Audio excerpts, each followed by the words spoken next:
Pamēģināsim nedaudz savādāk rokturu. Piemēram, no metāla izliekt rokturu ar nedaudz interesantu formu. Tad es atkal nolikšu bildi tikai un vienīgi, lai man viņa būtu redzama. Okay. Tātad šī gadījumā es to izmantoju vienkārši kā referenci, lai veidotu savu detaļu. Ne izmēri, nekas cits netiek ņemts vērā. Tad, piemēram, es sākšu ar to, ka es izveidošu šo te galējo malu un šo izliekumu. Galējā mala vēl varētu būt diezgan vienkāršs jautājums, piemēram, 2 mm biezs metāls un, teiksim, 15 mm augsts gabaliņš. Bet tālāk man vajag šo te gabalu izliektumu. Atceramies, tātad mēs varam izmantot šo te līnijas rīku un ar to veidot izliekumu. Es veidošu, ka izliekums beidzās zemāk nekā pati detaļa un izveidošu tikai vienu pusi izliekumam. Ja man ir ar roku jāregulē divas puses, tad tas jau kļūs diezgan sarežģīts uzdevums, jo šis rīks nav paredzēts, lai veidot līniju, kas iet tieši paralēli viņam. Tad es pamēģināšu pieregulēt nedaudz šo te loku, lai izskatās nedaudz ērtāks. Pieņemsim šādu te derēs, ja? Varbūt piešķi vieglāku.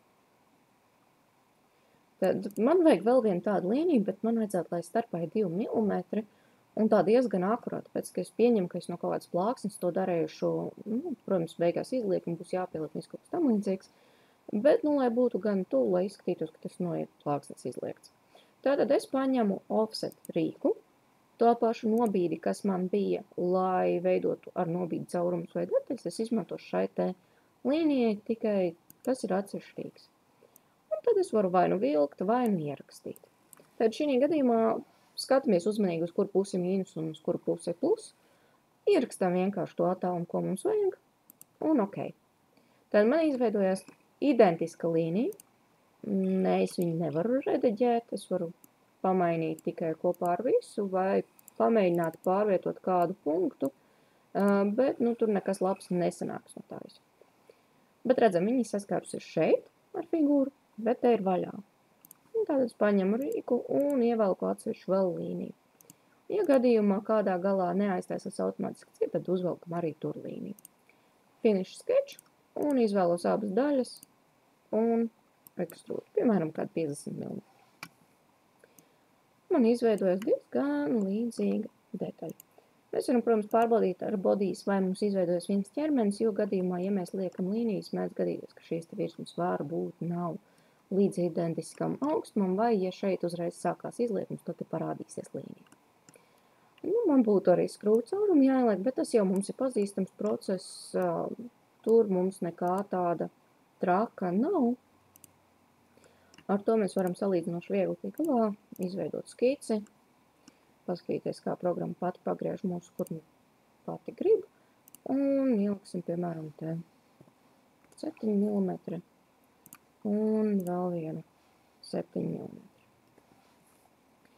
Tad mēs varam izmantot, piemēram, simetrijas rīku, mēģināt pārvietot, bet apļiem tas ideāli nestrādās, ja jums nebūs palīga līnija starpā.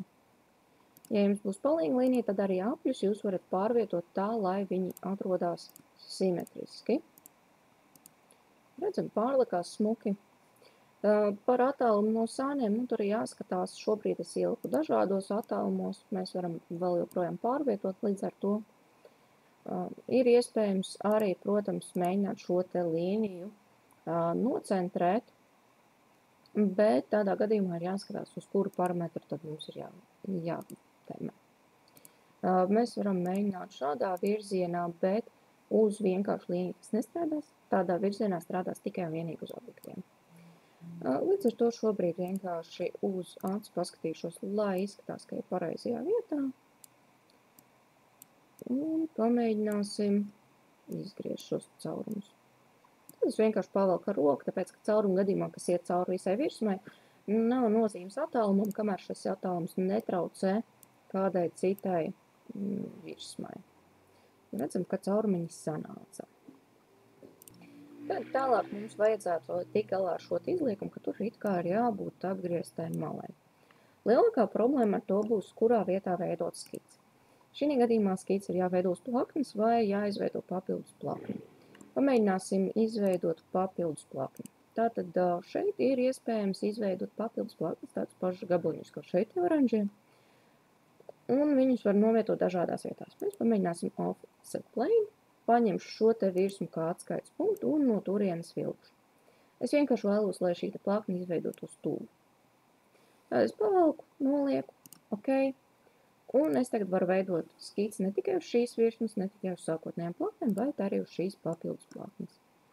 Tas vienkārši nodrošina, ka tad, kad es veidoju skici, ka viņi būs diezgan tuvu tam objektam, ko es vēlos mainīt.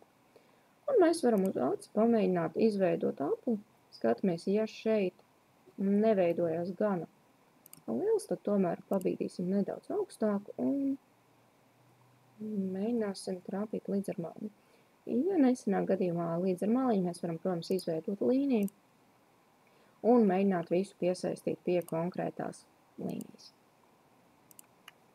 Apstiprinu. Un redzam, ka uzreiz gribēs pielikt. Protams, te ir nedaudz arī veiksmi, ka es paliku vienkārši tālāk to apļu centru, un līdz ar to man ir vieta, lai atdurtos pret šo līniju.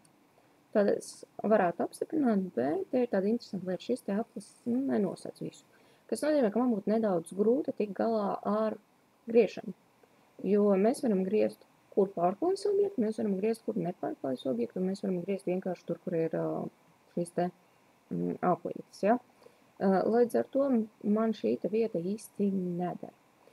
Mēs varam paņemt, protams, arī cita veida apli, piemēram, 2 punktu apli, izvēlēties šo te līniju, trāpīsim vienīgi uz as, un tādu vilkt. Tas būs krietni vieglāks veids, kā dabūt, kā aplis izveido noapļot maliņu, un tai pašā laikā, kā aplis ir gana liels, lai viņai iekļautos vispārējā figūra. Šeit arī šobrīd, starp citu, varam redzēt, kā izskatās, ka man neatbilst centrs asī. Tas nozīmē, ka mēs varētu gribēt savu palīgu līniju tomēr izstiept, līdz tās sakrīt ar šo te malu.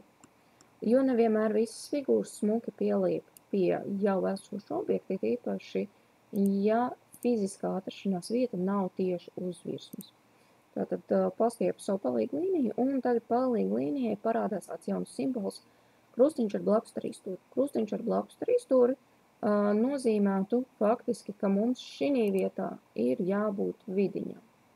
Nu, mēs varam skatīties, ja velkam, tad redzam, kad aplis uz abām pusēm aiziet simetriski. Uzzīmēšu savu apli nedaudz lielāku nekā vajag, nu, lai brīvu vietiņu paliek, un finišu skeču. Tagad paskatīsimies interesantu funkciju. Speciāli pagriezt, lai mēs varam redzēt. Tātad ekstrūdam, ja mēs vilksim standartā, gribēs cut veidot. Bet te ir tāda lieta kā intersect, kas ļaus tam, ko mēs veidojam jaunu no skices, apgriezt otru objektu tā, ka tikai tas, kas ārpus šī te ir apļa, ir nogriezts. Tas, kas ir iekšpusē, paliek.